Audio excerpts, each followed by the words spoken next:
El reggaetón vibraba en las paredes de mi propia sala.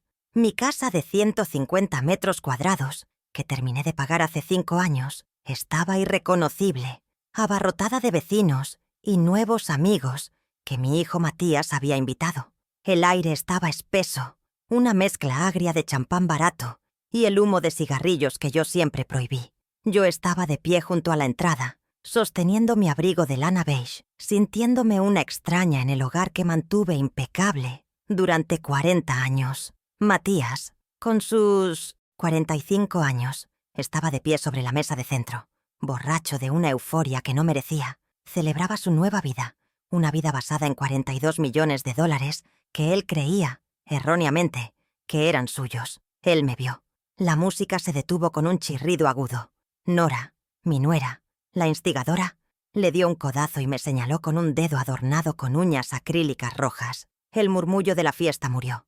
Todos los ojos, los de vecinos que conocía de toda la vida, como doña Carmen que me miraba horrorizada desde una esquina, y los de esos desconocidos con miradas divertidas, se clavaron en mí. Matías levantó su copa, derramando líquido sobre la alfombra que compré con mi aguinaldo de 1998. Su voz fue un estallido, pastosa por el alcohol, pero afilada con una crueldad que yo no sabía que albergaba. «Se acabó, vieja. Largo de mi casa.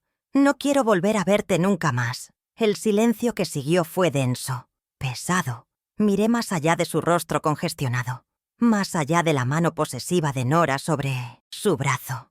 Mis ojos se fijaron en la mesa de centro. Allí estaba, el objeto de la celebración, arrugado y manchado con un círculo húmedo de alcohol, el boleto de lotería. Descansaba sobre mi antiguo tapete de encaje. Lo reconocí al instante. Pertenecía a la pila en el cajón superior de mi escritorio, el que guardo bajo llave, el de los boletos viejos. Soy una mujer metódica. Mi memoria, esa que ellos siempre ridiculizaban, enfocó la fecha impresa, visible incluso desde la puerta. Claramente, decía, sorteo semana 41. Mi corazón no se aceleró, se asentó, latiendo con un ritmo frío y duro. Me ajusté el abrigo. Sentí la mirada de doña Carmen, cargada de lástima. No necesitaba lástima, necesitaba precisión. Sostuve la mirada de mi hijo. Él parecía un emperador, esperando que me rompiera, que suplicara, que llorara. Esperaba a la anciana débil que él y Nora habían intentado crear durante los últimos 3 años. Pero la que respondió fue la enfermera jefe, la mujer que dirigió la sala de emergencias del Hospital San Juan durante 20 años.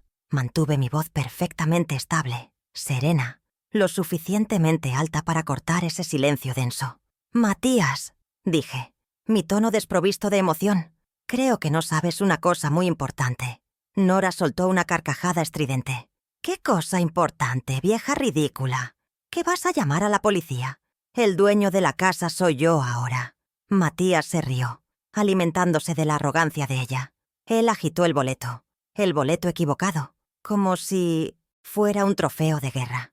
«El dinero habla, mamá, y dice que te vayas». No discutí, no corregí su error sobre el boleto. No era el momento. La humillación fue pública, pero mi vindicación requeriría un escenario diferente, uno con consecuencias reales, no solo con vecinos borrachos. Simplemente asentí una vez, le di la espalda al hijo que había criado y salí por la puerta principal que yo había pagado. El aire de la noche del 22 de octubre estaba helado, un alivio después del calor húmedo y viciado de la sala. Escuché la música volver a explotar antes de que mi pie tocara el último escalón del porche, seguida de vítores. Estaban celebrando mi expulsión. Caminé por el sendero del jardín. El crujido de la grava bajo mis zapatos sensatos era el único sonido en mi mundo. Apreté mi bolso. La llave de mi caja de seguridad en el banco se sentía pesada y sólida. Ellos creían que me habían derrotado. Una mujer de 71 años lanzada a la noche. No se daban cuenta de que Matías no me había expulsado. Me había liberado.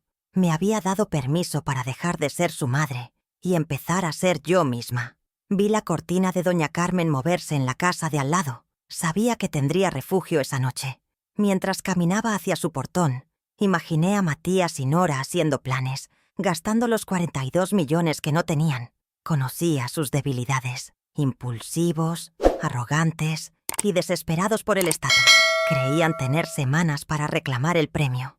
No tenían idea de que el verdadero boleto ganador, el prístino, el del sorteo semana 42, estaba seguro en una bóveda de acero en el Banco Nacional. Estaban celebrando, literalmente, un papel viejo, y yo iba a dejar que esa celebración los arruinara. Este fue el momento en que mi vida se partió. Ser echada de mi propia casa por el hijo al que le di todo es un dolor que no le desearía a nadie. Cuéntame en los comentarios desde qué ciudad o país estás viendo esta humillación. Si crees que ninguna madre merece esto, apoya esta historia con un like, para que llegue a más personas. Pasé esa primera noche en el sofá de Carmen, sin dormir, escuchando la fiesta al lado, mi mente perfectamente clara, calculando cada paso. La venganza fría apenas comenzaba. Dijeron, mi casa. La ironía de esa frase casi me hizo sonreír en la oscuridad. Esa casa de 150 metros cuadrados no fue un regalo, fue mi fortaleza, construida con 40 años de mi vida. Pagué la última cuota de la hipoteca hace exactamente 5 años, un martes de abril, usando hasta el último centavo de los $80,000 que heredé de mis padres. Cada ladrillo parecía llevar el eco de mis pasos cansados después de doblar turnos en el Hospital San Juan. Fui jefa de enfermeras, un trabajo que exige precisión, resistencia y la capacidad de ver el pánico en los ojos de alguien y responder con calma absoluta. Habilidades que, irónicamente, mi familia nunca reconoció en mí. Matías siempre fue mi debilidad. Su universidad privada, esa carrera de vendedor de autos que nunca despegó, la financié yo. ¿Cuántos turnos de noche, cuántas cenas de Navidad pasé bajo las luces fluorescentes de la unidad de cuidados intensivos para que él tuviera el título que ahora usaba para menospreciarme? Él y Nora, su esposa materialista, perdieron su apartamento alquilado hace 3 años. Recuerdo la llamada. Él lloraba. Ella gritaba al fondo sobre los acreedores. Les abrí mi puerta sin dudarlo. Pensé que era temporal, un tropiezo. No vi que era una invasión planificada, una ocupación lenta. Los primeros 6 meses fueron soportables, aunque Nora reorganizó mi cocina para hacerla más funcional, lo que significaba esconder mis utensilios y poner los suyos a la vista. Pero los últimos 18 meses fueron una escalada de microabusos. Empezó con dinero. Matías usaba sus habilidades de vendedor fallido para convencerme de que sus deudas eran inversiones. Pagué $14,500 de sus tarjetas de crédito, préstamos rápidos y compras impulsivas que Nora exhibía en redes sociales. Usé mis ahorros de jubilación, el dinero que guardaba para ese crucero a Alaska que siempre soñé. Pronto, el abuso financiero se volvió emocional. Nora comenzó a controlar mi pensión. Insistió en ayudarme a administrarla, lo que significaba que mi dinero iba a una cuenta conjunta de la que yo no podía sacar sin su firma. Me aislaban. Si doña Carmen venía a tomar café, Nora ponía música estridente o iniciaba una discusión sobre el polvo en los muebles. Me convertí en la anticuada, la lenta, la carga. Me culpaban por sus fracasos. Si Matías no cerraba una venta, era porque yo lo había estresado pidiéndole que sacara la basura. Yo, que había manejado crisis de vida o muerte, ahora era incompetente para gestionar mi propia casa. Yo tenía una rutina sagrada, un pequeño acto de rebelión silenciosa. Cada martes, a las 10:15 de la mañana, iba a la tienda El Trébol y compraba mi boleto de lotería. Siempre los mismos números, la fecha de nacimiento de Matías, el día que me gradué de mi 100, enfermería y el número de la casa de mis padres. Era mi único gasto personal, mi fantasía de $5. Matías y Nora lo sabían y se burlaban. ¿Sigues tirando dinero en eso, vieja? ¿Esperando un milagro? Yo solo sonreía. No era un milagro lo que esperaba. Era probabilidad estadística. Y yo siempre fui buena con los números. Ellos subestimaron mi mente. Mi memoria, casi fotográfica para los números y las fechas, era motivo de sus chistes. Mamá puede recordar lo que comió en 1973, pero olvida dónde dejó las llaves, decía Matías. Pero yo nunca olvidaba las llaves. Eran ellos quienes las movían. Y yo recordaba cada número de serie, cada fecha de vencimiento, cada mentira. Recordaba perfectamente la fecha del boleto que Matías robó de mi cajón, semana 41. Y recordaba la fecha del boleto que compré ese mismo martes, el de la semana 42, el cual no estaba en mi cajón, estaba en el banco. Mientras ellos celebraban con el boleto falso, yo recordaba el origen de su desesperación. Hace 3 semanas, Matías recibió una notificación final sobre un préstamo para un auto de lujo que usó como garantía para otra deuda. Estaban al borde de la quiebra absoluta. No solo me debían $14.500, debían mucho más a gente mucho menos paciente que yo. Esos 42 millones no eran un lujo para ellos, eran un salvavidas, y ahora creían tenerlo. La arrogancia de Nora, la impulsividad de Matías, esa era su verdadera debilidad. Gastarían el dinero antes de tenerlo, y yo contaba con ello. Soporté 18 meses de humillaciones diarias. Soporté que me quitaran mi dinero, mi voz y, finalmente, mi hogar. Pero lo que ellos no entendieron es que, mientras me hacían más pequeña en mi propia casa, yo estaba observando. Cada recibo que tiraban, cada llamada de cobrador que fingían no recibir. Yo no era una anciana senil. Era una enfermera jubilada en modo de triaje, evaluando el daño, identificando la enfermedad. Y la enfermedad era la codicia. Mi devoción por Matías, mi única vulnerabilidad, se había quemado esa noche. El frío en el sofá de doña Carmen era agudo, pero mi mente estaba caliente, estratégica. Pensé en los $80.000 de la herencia de mis padres. Pensé en los turnos dobles, en el pago final de la hipoteca. Esa casa era el trabajo de mi vida. Matías la llamó su casa, frente a todos. Él había olvidado quién era yo, pero yo estaba a punto de recordárselo. Él tenía el boleto equivocado, la euforia equivocada, y sobre todo, se había metido con la madre equivocada. La fiesta, al lado, seguía rugiendo. Debían estar planeando comprar yates. Yo estaba planeando mi visita al banco. Mi rutina de lotería nunca fallaba. Y mi memoria tampoco. El boleto que Matías sostenía como un trofeo era de la semana 41. El sorteo ganador, anunciado esa misma tarde de martes, era el de la semana 42. Él, en su prisa por robarme, había tomado el boleto superior de la pila de descartes en mi cajón. Había robado basura. Y el verdadero tesoro, el boleto ganador, estaba prístino, seguro, esperando. La ironía era deliciosa. Él me había dado la mejor arma, su propia incompetencia. El plan comenzó a formarse, no con ira, sino con una claridad quirúrgica. Necesitaba pruebas tangibles, no solo mi palabra contra la de ellos. Necesitaba el boleto real, necesitaba el recibo de compra y necesitaba un testigo legal. La humillación pública que sufrí me dolió, pero también me dio testigos. Doña Carmen había visto todo. Nora le estaba diciendo a los vecinos que yo intenté robarles el boleto. Una proyección clásica. Estaban construyendo su narrativa, pero yo tenía algo mejor. Tenía la verdad documentada. El miércoles por la mañana sería el primer paso. Iría al Banco Nacional a las 9 a.m. en punto, cuando abrieran. Accedería a mi caja de seguridad.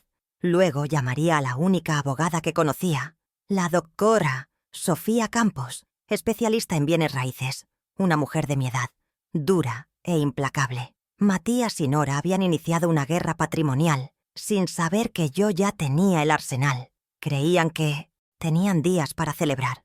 Les quedaban menos de 48 horas de falsa riqueza. La cuenta regresiva había comenzado. Desperté en el sofá de doña Carmen antes del amanecer. El silencio al otro lado de la pared era casi más ruidoso que la fiesta. Había terminado. Me levanté, mis huesos de 71 años protestando por el sofá, pero mi mente estaba lúcida, quirúrgica. La primera pista no necesitaba ser descubierta. Ya la tenía. Era el boleto falso, el de la semana 41, que Matías había agitado como un cetro. Sabía que estaba en la mesa de centro, probablemente pegajoso por el champán derramado. Esa era la prueba 1, la evidencia de su desesperación y, sobre todo, de su estupidez. Él había confundido un pedazo de papel viejo con $42 millones. No me cabía duda de cómo lo había obtenido. El cajón superior de mi escritorio, donde guardaba mis boletos de semanas pasadas, tenía una cerradura simple, una que él En su búsqueda frenética de algo que vender o empeñar, seguramente había forzado. Recordé haber notado una pequeña muesca en la madera la semana pasada y haberla atribuido a un golpe accidental. ¡Qué ingenua! No fue un accidente, fue un reconocimiento.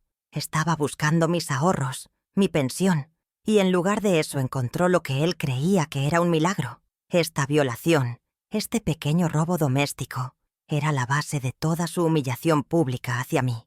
La implicación de ese boleto falso era profunda. No solo demostraba que era un ladrón, sino que era un ladrón incompetente. Había robado basura.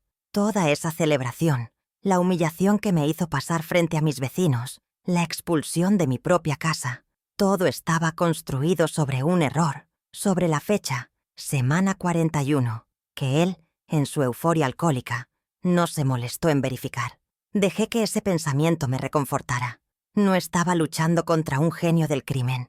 Estaba luchando contra un hombre de 45 años impulsivo y arrogante, cegado por la codicia de su esposa. Me vestí con la ropa del día anterior. A las 8:45 am del miércoles, después de agradecer a doña Carmen con la promesa de que todo se arreglaría, caminé hacia el Banco Nacional. El aire de la mañana era fresco y la ciudad despertaba. La gente corría a sus trabajos, ajena al drama que se desarrollaba. Yo no corría.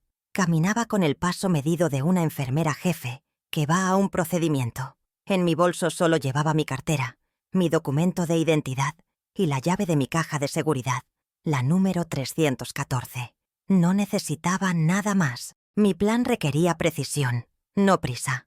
Entré al banco a las 9:01 am. El olor a mármol pulido y a café de cortesía me recibió. El gerente, un hombre joven que me conocía de vista, me saludó con un «Buenos días, doña Elena». La normalidad era un bálsamo. Firmé el registro de la bóveda. Mi caligrafía tan firme como siempre. El empleado del banco me acompañó por la pesada puerta de acero. Un sonido de engranajes y seguridad que contrastaba brutalmente con la anarquía que había reinado en mi hogar noche anterior. El aire en la bóveda era frío, quieto, se sentía como un santuario. Deslizamos la caja de metal, la 314, fuera de su nicho. Era pesada, no con dinero, sino con historia. El empleado me dejó sola en el pequeño cubículo de visualización, cerrando la cortina para darme privacidad. Por un momento solo miré la caja. Aquí estaba mi vida real, la que Matías y Nora no podían tocar, la que habían olvidado que existía. La fortaleza de la verdadera Elena, no la vieja que ellos veían. Respiré hondo, el aire frío llenando mis pulmones. Era el momento de armarme. El segundo paso estaba a punto de completarse. Abrí la caja con mi segunda llave. Adentro, todo estaba en orden metódico. Estaba la escritura original de mi casa de 150 metros cuadrados, pagada con los $80,000 de mis padres. Estaban las joyas de mi madre. Y en un sobre blanco, sin marcar, estaba la prueba 2, el verdadero boleto ganador. Lo saqué. A diferencia del de Matías, este estaba prístino, doblado una sola vez, perfectamente limpio. Mis manos, que habían suturado heridas y sostenido a moribundos, no temblaron. Lo desdoblé sobre la pequeña mesa de madera. Allí estaba. Sorteo semana 42. Los números eran claros, impresos con la tinta negra de la máquina de El Trébol. 08, 15... 22, 31, 40, 42. Los números de mi vida. Los números que Matías creía tener. El premio mayor de $42 millones. Este papel, idéntico al otro excepto por una sola cifra, 42 en lugar de 41, era la diferencia entre la indigencia y el poder absoluto. No era una ilusión. No era una celebración borracha. Era un hecho legal y financiero. Y estaba en mi poder. Obtenido legalmente. Guardado bajo llave. La implicación era abrumadora. Matías no tenía nada, ni un centavo. Estaba celebrando una deuda, porque yo sabía que ya estaría llamando a las agencias de autos de lujo, prometiendo pagos que no podía hacer. Este boleto, el real, era mi palanca.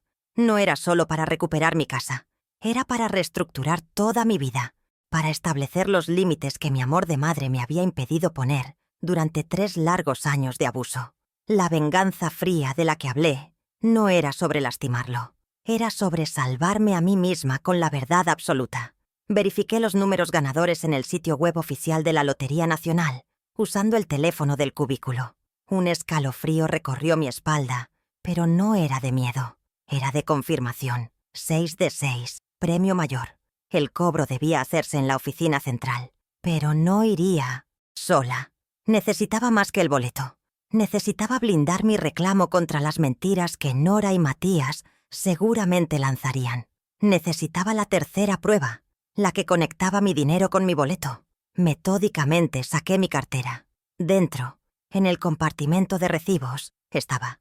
Lo había guardado por pura costumbre de enfermera, acostumbrada a documentarlo todo. La prueba 3, el recibo de compra de la tienda El Trébol. Era un pedazo de papel térmico delgado, pero valía tanto como el boleto. Lo alisé sobre la mesa. La tinta era un poco débil, pero perfectamente legible bajo la luz fluorescente del cubículo. Cada detalle era una bala en mi arsenal. El recibo era mi ancla. La fecha, martes, 21 de octubre. La hora, 10:15 am. El lugar, El Trébol. El ítem, Lotería Nacional, sorteo 42. Y lo más importante, el método de pago, tarjeta de débito, 1289. Mi tarjeta de débito, la de mi cuenta de ahorros personal, la que Nora no sabía que existía.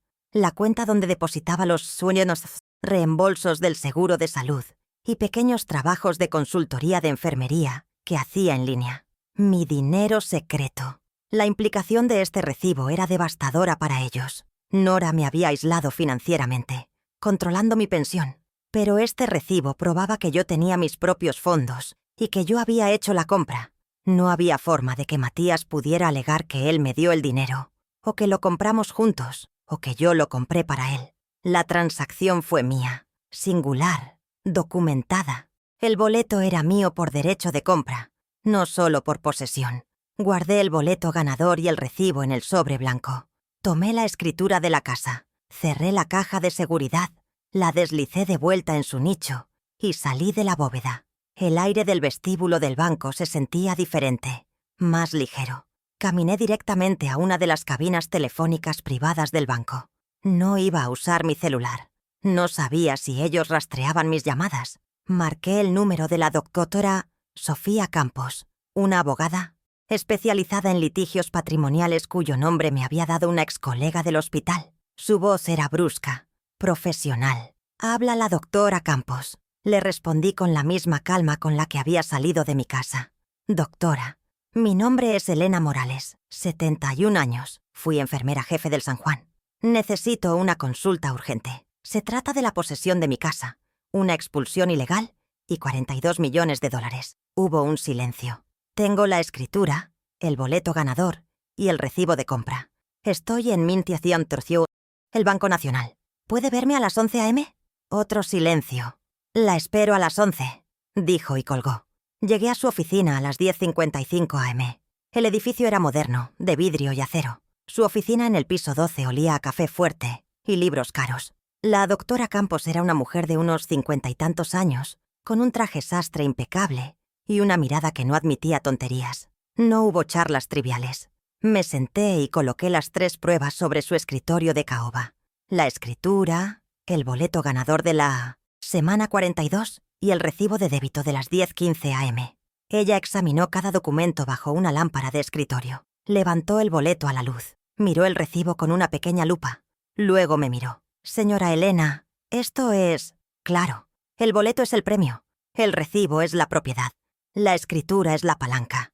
Asentí. «Mi hijo tiene un boleto falso de la semana 41 que robó de mi escritorio. Anoche me echó de mi casa frente a 20 vecinos, diciendo que era el nuevo dueño». La doctora asintió. Su rostro, impasible. Proyección. Un clásico de los abusadores. La doctora Campos se reclinó en su silla. «Ellos van a alegar que el boleto es suyo. Dirán que usted lo robó.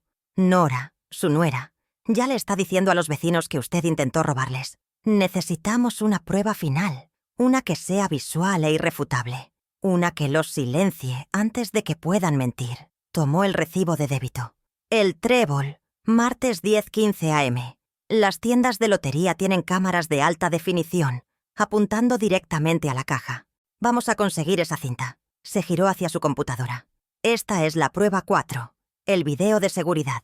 Mientras tecleaba rápidamente, explicó: voy a enviar una solicitud legal de preservación de evidencia a la central de El Trébol, ahora mismo, adjuntando una copia de su recibo y una orden judicial preliminar. El video lo mostrará a usted, en esa fecha y hora, comprando ese boleto específico. Demostrará su rutina, su propiedad y su calma. La implicación era total. El video anularía cualquier testimonio de Matías o Nora. Sería mi palabra contra la de ellos, pero mi palabra estaría respaldada por video en alta definición. Usted compró el boleto el martes a las 10:15 a.m., dijo la doctora Campos, más para sí misma que para mí. El sorteo fue el martes por la noche. Su hijo la echó el martes a las 8 p.m., antes del sorteo, creyendo que el boleto viejo de la semana 41 era el ganador. ¿Es correcto? Me quedé helada. No, eso no estaba bien. La premisa decía que la fiesta fue después, de que él creyó ganar. Tuve que recalcular. No, doctora. El sorteo fue el martes por la tarde. Él vio los resultados, fue a mi cajón, robó el boleto equivocado y organizó la fiesta para esa misma noche. Ella asintió. Aún mejor. Entonces él robó el boleto después de saber los números, pero fue tan incompetente que robó el equivocado. Exactamente. El video de las 10:15 a.m., continuó, prueba que usted compró el boleto antes del sorteo como parte de su rutina, no después de saber los números. Esto anula cualquier reclamo de que usted encontró un boleto perdido o lo compró fraudulentamente. Usted es la propietaria legítima. Me entregó una copia de la solicitud que estaba enviando por fax. La doctora Campos me explicó el siguiente paso. Ellos intentarán cobrar el boleto falso. La oficina de lotería los rechazará. Eso los desesperará. Pero nosotros no nos moveremos hasta que el video esté asegurado. Esto tomará 24 horas. Mañana, jueves, obtendré la confirmación de la tienda. Me indicó que fuera a un hotel, lejos de mi barrio, y que pagara en efectivo. No contacte a su hijo. No responda a Nora. Deje que celebren su victoria fantasma. Están gastando dinero que no tienen, cavando su propia tumba financiera. Salí de esa oficina sintiéndome más fuerte. Tenía 4 pruebas. El boleto falso que ellos tenían. Prueba 1. Mi única arma pasiva.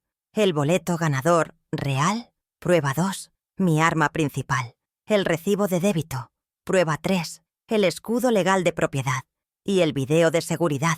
Prueba 4. La bala de plata que probaría mi identidad y mi rutina. Un golpe directo a su narrativa de robo. El plan estaba en marcha. La humillación del martes por la noche se sentía lejana. Ahora no se trataba de emoción, se trataba de ejecución. Pasé el resto del miércoles en un pequeño hotel en el centro. La habitación era anónima, limpia y silenciosa. Comí una sopa y pan, y por primera vez en 3 años, dormí profundamente. No soñé con la fiesta ni con los gritos de Matías. Soñé con las rosas de mi jardín, las que Nora siempre se quejaba de que atraían insectos. Soñé con podarlas, con cuidarlas, sabiendo que pronto estaría en casa para hacerlo. La calma antes de la confrontación final era absoluta. El miércoles por la tarde lo pasé en esa habitación de hotel anónima. El silencio era un lujo que no había tenido en 3 años. No había música estridente, ni las quejas de Nora, ni las exigencias veladas de Matías. Era el silencio de la estrategia. La doctora Campos había sido clara. Usted, doña Elena, ahora mismo no existe. No conteste llamadas, no hable con vecinos, que crean que la han derrotado, que está llorando en algún rincón. Deje que se enreden en sus propias mentiras. Esta quietud era mi arma. Me transformé de la madre herida a la estratega metódica, la enfermera jefe preparando la cirugía más importante de su vida. Cada hora que pasaba, ellos se hundían más. Imaginaba la escena en mi casa, ahora profanada. Sabía que no estaban quietos. Matías, el vendedor de autos fallido, estaría salivando por el estatus. Nora, obsesionada con las apariencias, estaría gastando. La premisa de su vida era el crédito. Estaba segura de que a esa hora, miércoles por la tarde, ya habían llamado al concesionario de autos de lujo. Estarían encargando ese Mercedes convertible que Nora siempre quiso, firmando pagarés prometiendo transferencias millonarias para el final de la semana. Cada firma que daban, cada compromiso financiero que adquirían, basados en el boleto de la semana 41, era un nudo más en la soga que ellos mismos se estaban atando al cuello. El plan silencioso requería paciencia, y la paciencia era mi especialidad. 40 años tratando con médicos arrogantes y crisis hospitalarias me habían enseñado a esperar el momento preciso. La doctora Campos me había dado un plazo. Necesito 24 horas para tener el video de El Trébol y preparar la notificación de desalojo. Jueves al mediodía, Elena. No antes. Así que esperé. El miércoles por la noche comí sola, en la habitación del hotel, mirando las noticias. Irónicamente, hablaron del sorteo millonario, instando al ganador a presentarse. Sonreí. El ganador estaba comiendo sopa de pollo en un hotel barato, mientras los ladrones celebraban en su casa. La mañana del jueves fue la más larga. El sol entraba por la ventana, iluminando el polvo en el aire. Cada minuto era una pequeña tortura. Este era el respiro estratégico, el momento frío antes del clímax. ¿Y si la cámara de El Trébol estaba rota? ¿Si el ángulo no era bueno? ¿Si el empleado había borrado la cinta? La duda es humana, pero yo la apartaba con la misma disciplina con que apartaba el pánico en la sala de emergencias. Confiaba en mi rutina, en mi recibo de débito, en la fecha. Confiaba en la incompetencia de Matías. A las 11:45 am, mi teléfono prepagado, comprado en efectivo, sonó. Era la doctora Campos. Su voz era pura eficiencia. «Lo tenemos, Elena. El video es perfecto». Mi corazón dio un vuelco, pero mantuve la voz firme. «Descríbamelo, doctora». Ella lo hizo con precisión legal. «Son las 10:15 am del martes. La vemos a usted, perfectamente reconocible. Abrigo beige, se acerca al mostrador, pide sus números de siempre, los que coinciden con el boleto ganador. Paga con su tarjeta de débito personal, la 1289. Recoge el boleto, lo dobla y lo guarda en su cartera. El empleado la saluda por su nombre. Es irrefutable. Esta era la prueba 4, la bala de plata visual. El alivio fue tan inmenso que tuve que sentarme. El video no era solo una prueba, era mi testigo de carácter. Demostraba mi rutina, mi calma, mi propiedad.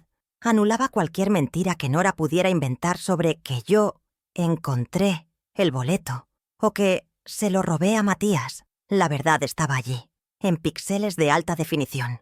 Era la prueba de que yo, la mujer que ellos llamaban anticuada y lenta, había asegurado metódicamente mi futuro mientras ellos planeaban cómo robarme el presente. Estaba lista. El tiempo de esconderme había terminado. Era hora de presentarme. Ahora comenzaba la fase de ejecución. La doctora Campos me dio la siguiente información. Como anticipamos, su hijo Matías llamó a la Lotería Nacional ayer. Está desesperado. Reservó una cita para validar su premio mayor, hoy, jueves, a las 4:00 p.m. Incluso insinuó a la prensa local que habría un gran anuncio. Quiere el espectáculo. Sonreí fríamente. Un espectáculo era exactamente lo que yo quería. Un escenario público, tal como el que él usó para humillarme. La simetría era poética. El mapa de Stakes estaba a punto de cambiar de patrimonial a reputacional. «Aquí está nuestro plan», continuó la doctora. «Ellos llegarán a las 4 p.m., probablemente vestidos de gala, listos para las cámaras que ellos mismos llamaron. Nosotros no. Nosotros llegaremos a las 4:15 p.m. 15 minutos. Un retraso estratégico. Les daremos tiempo de presentar el boleto falso, el de la semana 41. Les daremos tiempo de que el cajero de premios mayores pase el escáner y les diga la verdad. Quiero que estén en el punto más alto de su arrogancia cuando reciban la primera negativa. Quiero que estén confundidos y empezando a desesperarse cuando entremos nosotras. Ver mi propia imagen en esa cinta, tan tranquila, me dio la fuerza final.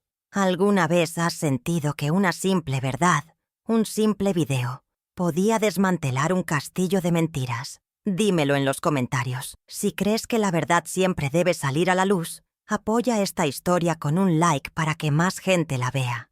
Tu apoyo me ayuda a seguir adelante. Esta historia es para todas las que han sido subestimadas y silenciadas. La doctora Campos preparó la carpeta. No era un simple sobre. Era un portafolio de cuero negro, grueso y timbrado. Dentro todo estaba en fundas de plástico protectoras, como evidencia en un juicio. La escritura original de mi casa de 150 metros cuadrados. El extracto bancario mostrando el pago de $80,000 de mi herencia. El recibo de débito de El Trébol de las 10:15 am. Prueba 3. El boleto. Ganador prístino de la semana 42. Prueba 2. Y finalmente, un pendrive sellado y un informe notariado que certificaba el contenido del video de seguridad. Prueba 4. Íbamos armadas no con emoción, sino con documentación. Además, Elena, añadió, he preparado la notificación de desalojo. Tiene 48 horas para abandonar su propiedad. Se la entregaremos a Matías justo después de que la lotería confirme que usted es la ganadora. La humillación pública que él le causó será respondida con una consecuencia legal inmediata. Esto era más que recuperar mi casa. Era establecer un perímetro legal que él nunca más podría cruzar.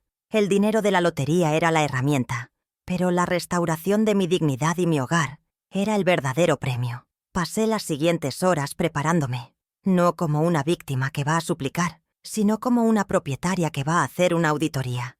Me bañé lentamente. Planché el mejor traje que tenía en la pequeña maleta que doña Carmen me había empacado. Un conjunto de falda y chaqueta azul marino, de corte clásico. El que usé para mi cena de jubilación en el Hospital San Juan. Era mi uniforme de autoridad. Me recogí el cabello en un moño apretado, sin maquillaje, solo mis gafas limpias. Sería la imagen de la serenidad y la competencia. Ellos llegarían disfrazados, de nuevos ricos. Yo llegaría vestida como la dueña. La doctora Campos me recogió en un auto sobrio a las 3:45 p.m. No hablamos mucho en el camino. El tráfico del centro era denso. Miraba los rostros de la gente en la calle, todos viviendo sus vidas normales, ajenos a la colisión que estaba a punto de ocurrir. Pensé en Matías. Mi devoción por él había sido mi punto ciego, una vulnerabilidad que Nora explotó sin piedad. Ese amor no había muerto, pero se había transformado.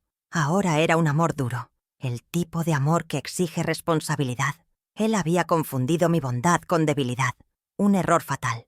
Llegamos a la sede de la Lotería Nacional a las 4:10 p.m. El edificio era una torre de cristal imponente. La doctora Campos aparcó frente a la entrada. «Están adentro», dijo, señalando con la barbilla. A través de las puertas de cristal, podíamos ver un pequeño grupo de personas cerca de la ventanilla de premios mayores. Había un hombre con una cámara de televisión local. Matías había cumplido su palabra. Había traído una audiencia. 5 minutos, Elena, dijo la doctora, mirando su reloj. Démosles tiempo para que el escáner les dé la mala noticia. Esos 5 minutos en el auto fueron el momento más frío de todos. El silencio absoluto antes de la tormenta. Vi a Matías gesticular a través del cristal, su rostro enrojecido por la emoción. Nora estaba a su lado, agarrando su brazo, vestida con un traje color fucsia demasiado brillante. Se veían ridículos, como niños jugando a ser adultos. Estaban interpretando un papel que no les correspondía, usando un guión basado en un boleto falso. Y yo tenía el guión verdadero, el original, guardado en la carpeta de cuero, en el regazo de mi abogada. A las 4:15 p.m. en punto, la doctora Campos apagó el motor. «Es hora, doña Elena». Nos miramos. Ella asintió. Una señal de solidaridad profesional. Tomé mi bolso. Ella tomó la carpeta de cuero negro. Salimos del auto. El aire era fresco, pero yo no sentía frío. Caminé con la espalda recta, mis zapatos sensatos haciendo un sonido firme sobre el granito de la plaza. Cada paso era deliberado. Empujé la pesada puerta de cristal y entré en el vestíbulo. El aire acondicionado del lobby era glacial. El murmullo de la oficina se detuvo cuando entramos. El guardia de seguridad nos miró. El hombre de la cámara giró su lente hacia nosotras, confundido. Y entonces lo vi. Matías estaba en la ventanilla, golpeando el vidrio blindado, su rostro deformado por la ira. Nora estaba pálida, agarrando el mostrador. El cajero, un joven de aspecto aburrido, simplemente negaba con la cabeza. sosteniendo el boleto arrugado de la semana 41 entre dos dedos, como si fuera basura. Estaban en medio del colapso de su fantasía. «Señor, este boleto es de la semana pasada. No tiene premio», escuché decir al cajero con voz clara mientras nos acercábamos. Nora soltó un chillido. «¡Eso es imposible! Revise otra vez. Ustedes nos quieren robar». Matías me vio. Su rostro pasó de la ira a la incredulidad absoluta. Su boca se abrió, pero no salió ningún sonido. Se quedó congelado, mirándome como si viera un fantasma. El fantasma de la madre que él creía haber destruido. La doctora Campos y yo no nos detuvimos. Caminamos directamente hacia la ventanilla contigua, la que también decía «Premios mayores». Ignoré a Matías, ignoré a Nora, ignoré la cámara que ahora nos filmaba a nosotras. Me dirigí a la cajera, una mujer joven con gafas. «Buenas tardes», dije, mi voz perfectamente serena, cortando el drama de Nora. «Mi nombre es Elena Morales. Vengo a validar el boleto ganador del sorteo semana 42. Tengo todos mis documentos aquí». El momento de la confrontación había llegado. Matías estaba a punto de ser humillado frente a la prensa que él mismo había convocado. No sabía que yo estaba allí, en ese vestíbulo, no solo con el boleto ganador en mi poder, sino con la escritura de la casa que él creía suya y el recibo bancario que probaba su robo. El plan silencioso había terminado. La auditoría pública estaba a punto de comenzar. El vestíbulo de la Lotería Nacional era una caverna de mármol y silencio tenso. Caminamos con la doctora Campos hacia la zona de premios mayores. A nuestra derecha, en la ventanilla 3, estaba el espectáculo. Matías, mi hijo, con su traje nuevo brillando bajo las luces, golpeaba el vidrio blindado con la palma abierta. Nora, con su vestido fucsia, estaba lívida, sus uñas rojas aferradas al mostrador de granito. El joven cajero, con una paciencia admirable, sostenía el boleto arrugado de la semana 41 entre el pulgar y el índice, como si fuera basura. El camarógrafo que Matías había convocado, buscando una historia de éxito, ahora filmaba fascinado el inminente colapso. «Señor, por tercera vez», dijo el cajero, su voz amplificada por el micrófono de la ventanilla. «Este boleto es de la semana pasada. Sorteo 41. No tiene premio. Es papel sin valor. Si no se retira, tendré que llamar a seguridad». Nora soltó un chillido que rebotó en el mármol. «Eso es imposible. Usted lo cambió. Nos están robando. Somos millonarios». La histeria agrietaba su voz. Empezó a acusar al joven de incompetente, de ladrón. La pequeña victoria estaba ocurriendo frente a mí, su arrogancia chocando contra la pared de la realidad. Matías palideció. El color desapareció de su rostro tan rápido como si hubiera visto un fantasma. Y en cierto modo, lo había hecho. Sus ojos, llenos de furia hacia el cajero, se movieron y me encontraron. Me vio allí, de pie a 5 metros, con mi traje azul marino, serena, observando. Su boca se abrió, pero no salió ningún sonido. En ese instante, supo que yo sabía. Vio mi calma la noche anterior. Recordó mi advertencia. «Matías, creo que no sabes una cosa muy importante». Y la conexión finalmente se hizo en su cerebro. No entendía qué estaba pasando, pero entendía que yo era la arquitecta de su caída. Este fue el reverso intermediario, el momento preciso en que la dinámica de poder se invirtió.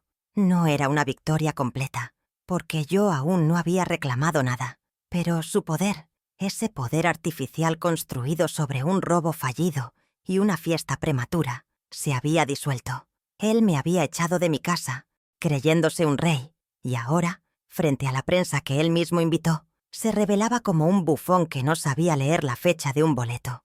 La humillación que me infligió en mi sala se estaba reflejando en este vestíbulo público, pero la mía fue injusta, la suya era merecida.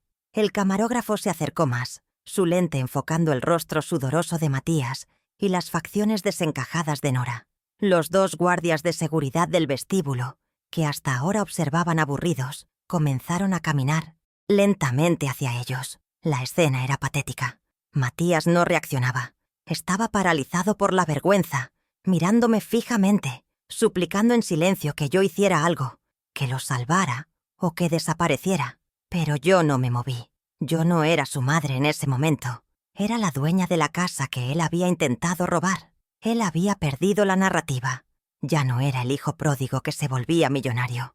Era un estafador fallido, o peor, un tonto. Esta victoria, aunque pequeña, era crucial. Me devolvió el control de la situación. Nora seguía gritando, ahora acusando al gobierno de fraude, pero su voz se estaba convirtiendo en ruido blanco. Matías finalmente bajó la mano del vidrio.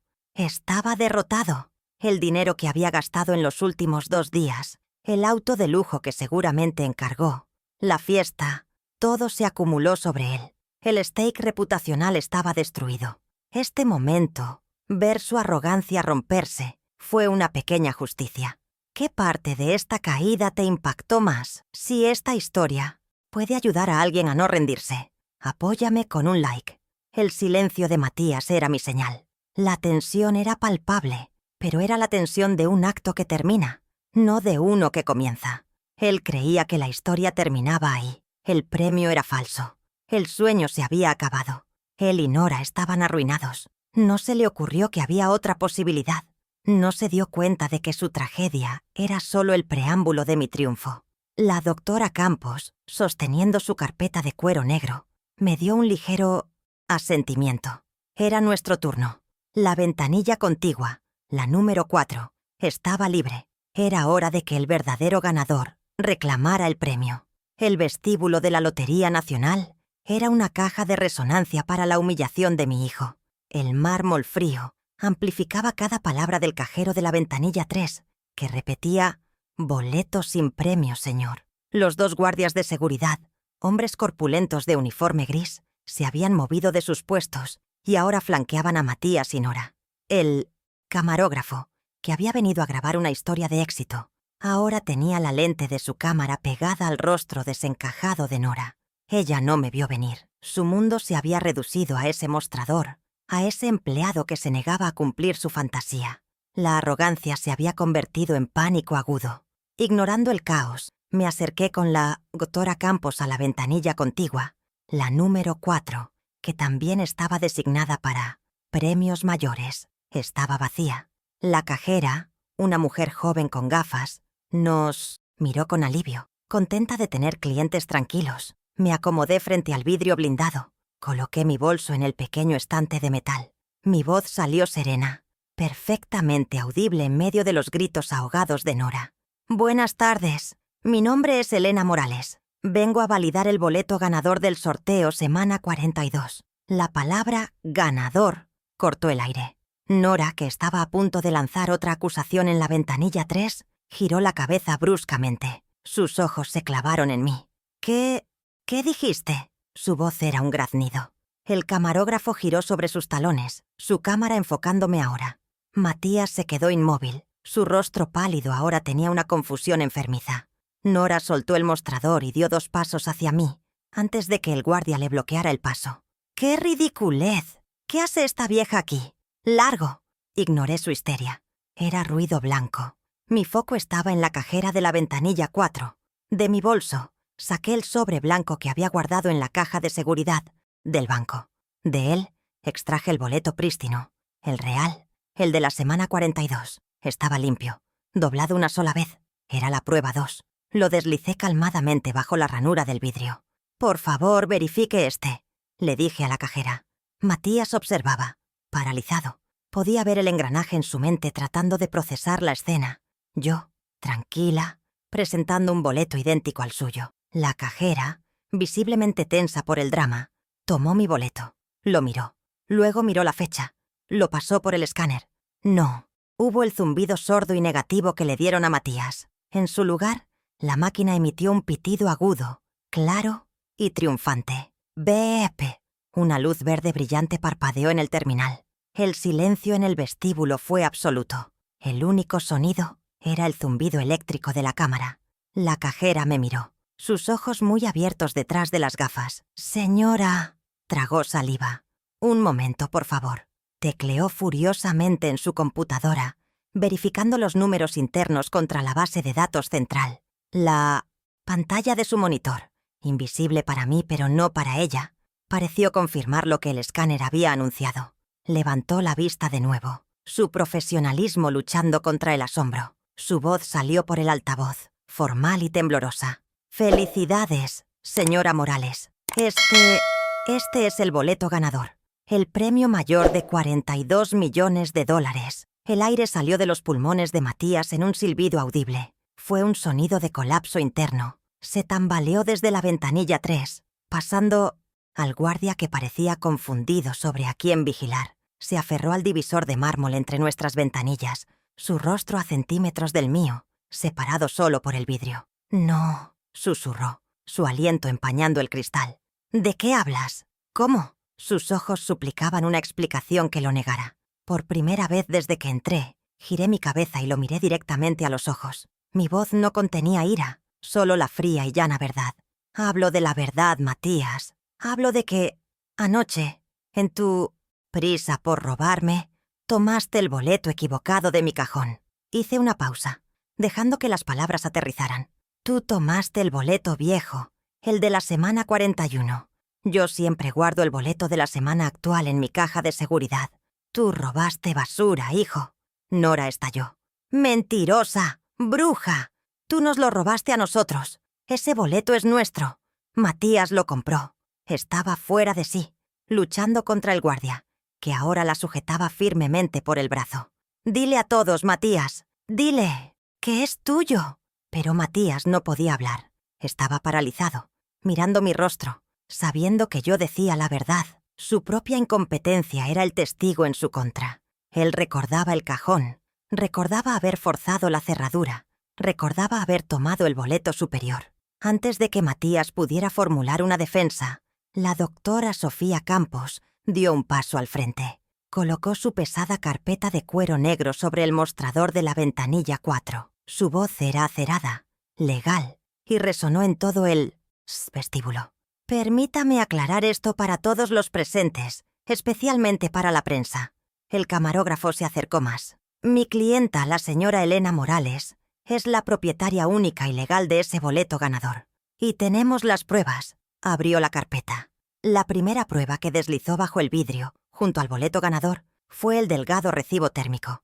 La prueba 3. «Este es el recibo de compra de la tienda El Trébol», anunció la doctora Campos. Fecha: martes 21 de octubre, 10:15 am. Ítem: Lotería Nacional. Sorteo 42. Método de pago: tarjeta de débito personal de la señora Morales. Terminación: 1289. El nivel de detalle fue un golpe físico para Nora. «¡Imposible!», gritó Nora. «Ella no tiene dinero. Yo manejo su pensión. Ella es una vieja senil que no sabe lo que hace. Ese dinero es nuestro».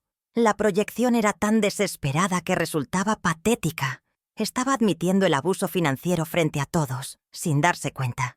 Estaba confirmando mi narrativa de víctima mientras intentaba construir la suya de ladrona. La doctora Campos sonrió, una sonrisa sin calor. «Lo que usted controle de su pensión es irrelevante y, francamente, material para otra demanda. La señora Morales, como enfermera jefe jubilada, tiene sus propios fondos de consultoría. Y para evitar cualquier duda sobre quién exactamente realizó la compra, ese martes a las 10:15 am, sacó el pendrive sellado de la carpeta.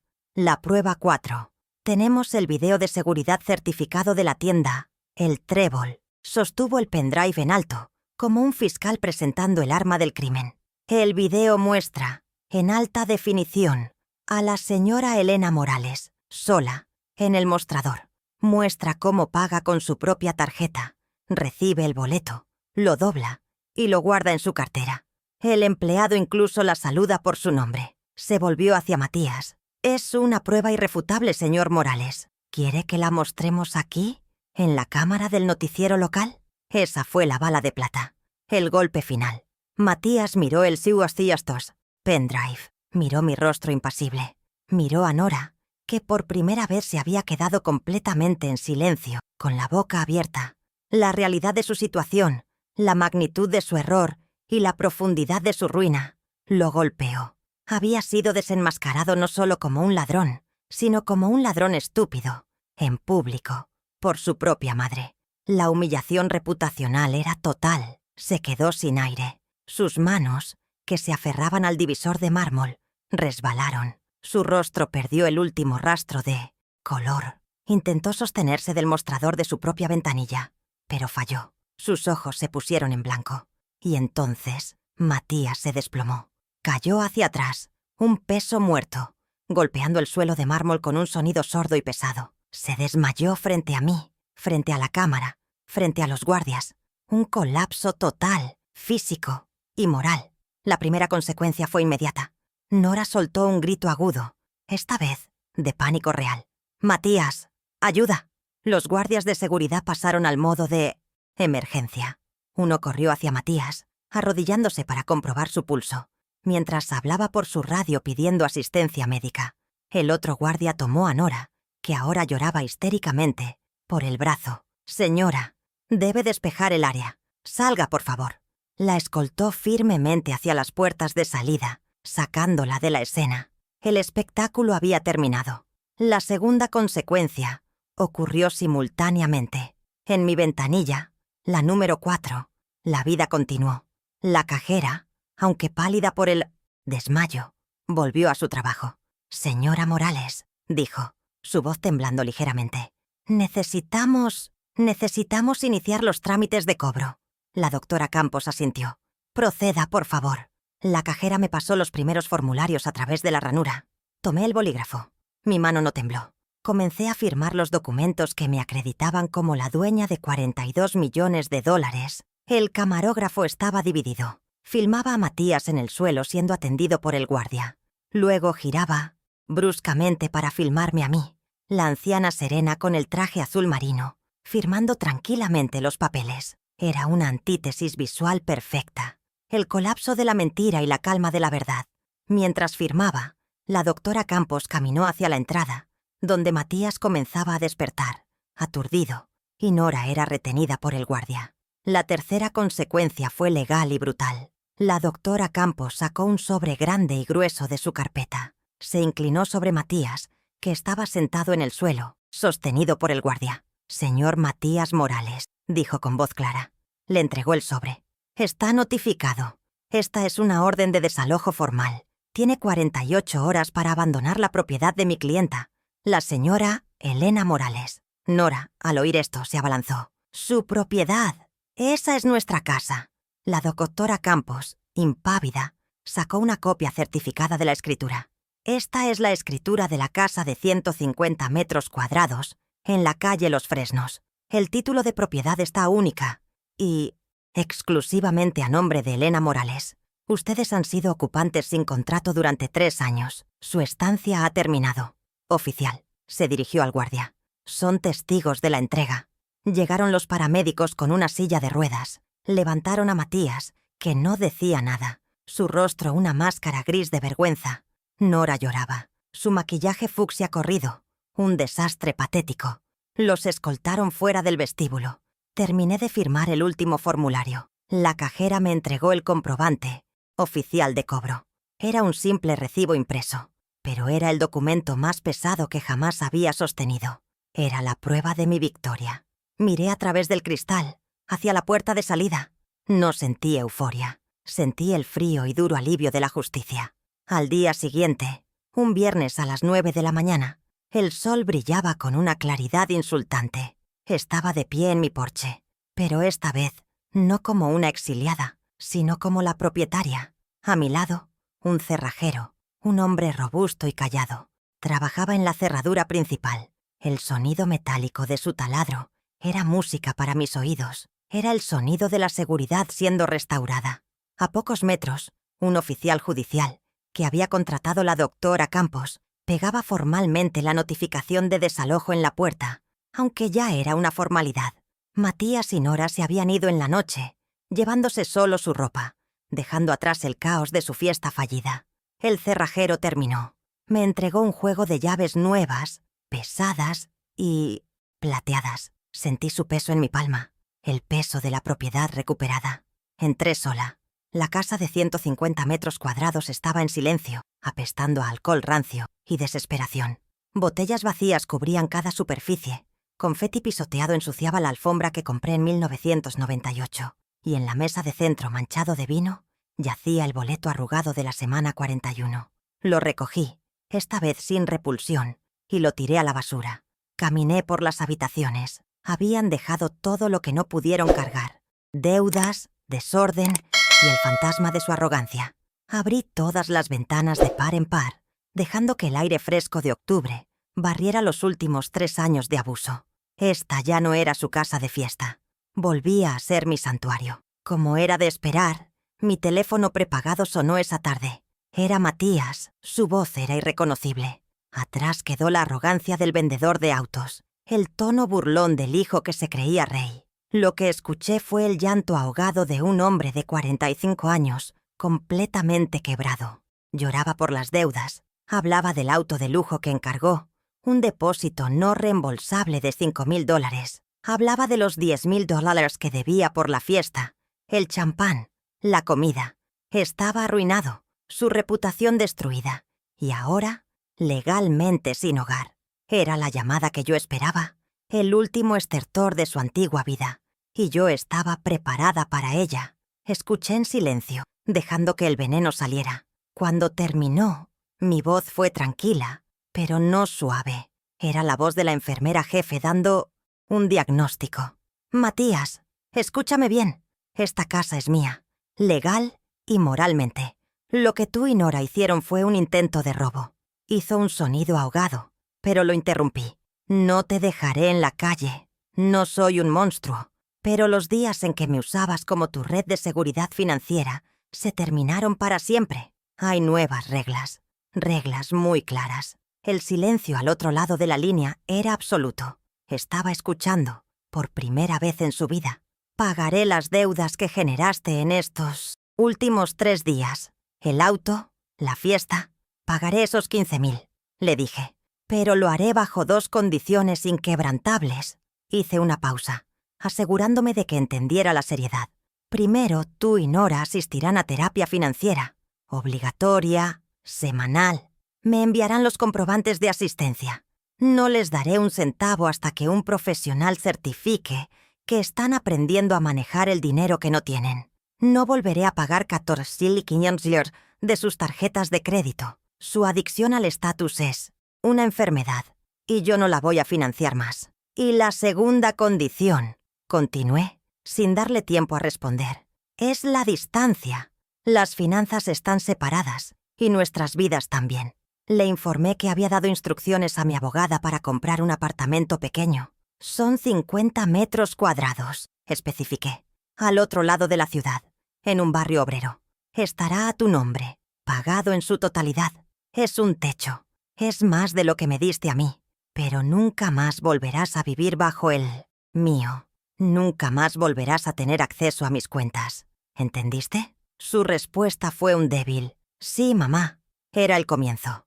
Las siguientes semanas fueron una purga. Contraté un servicio de limpieza profunda. Tiré los muebles que habían traído. Tiré las sábanas de su habitación. Doné su ropa abandonada. Era un exorcismo de su presencia. Con cada bolsa de basura que salía por la puerta, sentía que recuperaba un pie cuadrado de mi casa y de mi alma. Pinté las paredes de la sala de un color crema, suave, reemplazando el gris deprimente que Nora había elegido. El olor a pintura fresca era el olor de un nuevo comienzo, de mi dignidad restaurada. Pasaron los meses. La primavera llegó y transformó la ciudad. Mi rutina ahora era mía. Despertaba con el sol, no con sus discusiones. Tomaba mi café leyendo el periódico, no escuchando sus quejas. El dinero de los 42 millones, gestionado sabiamente por la doctora Campos, estaba seguro. Me dio algo más valioso que los lujos. Me dio paz. Me dio la capacidad de restaurar mi hogar. La escena final de mi transformación no ocurrió en un banco, ni en una oficina de abogados, sino en mi propio jardín. Estaba de rodillas sobre la tierra húmeda. El sol de la tarde era cálido sobre mi espalda. Estaba plantando rosas nuevas, unas de un rojo intenso, las mismas que Nora siempre decía que atraían insectos. A mi lado, mi nieto de 7 años, el hijo de Matías, cavaba un pequeño agujero con su pala de juguete. Él me visitaba los sábados. Era nuestro acuerdo. Venía solo. Él era la única parte de Matías que no estaba contaminada por la codicia. Estábamos plantando juntos, viendo la vida crecer donde antes solo había negligencia. Aprendí que el dinero no cambia a las personas. Matías tenía razón en eso. Solo revela quiénes son en realidad. Mi hijo y mi nuera se revelaron como ladrones incompetentes, ahogados por su propia arrogancia. Pero el dinero también me reveló a mí. Me recordó que yo no era una vieja, senil, esperando morir, sino una estratega, una sobreviviente, la dueña de mi destino. Dime en los comentarios, ¿qué parte de esta historia te hizo sentir que la justicia es posible? Si esta verdad merece ser escuchada, apóyame con un like, para que el algoritmo no la entierre. Sostuve un capullo de rosa, sintiendo los pétalos suaves. Mi nieto me sonrió y yo le devolví la sonrisa. Una sonrisa genuina, sin miedo. Miré mi casa, mis rosas, mi vida. El dinero no me había comprado la felicidad. Me había comprado la libertad de reclamar lo que siempre fue mío. Y yo revelé que aún soy la dueña de mi vida.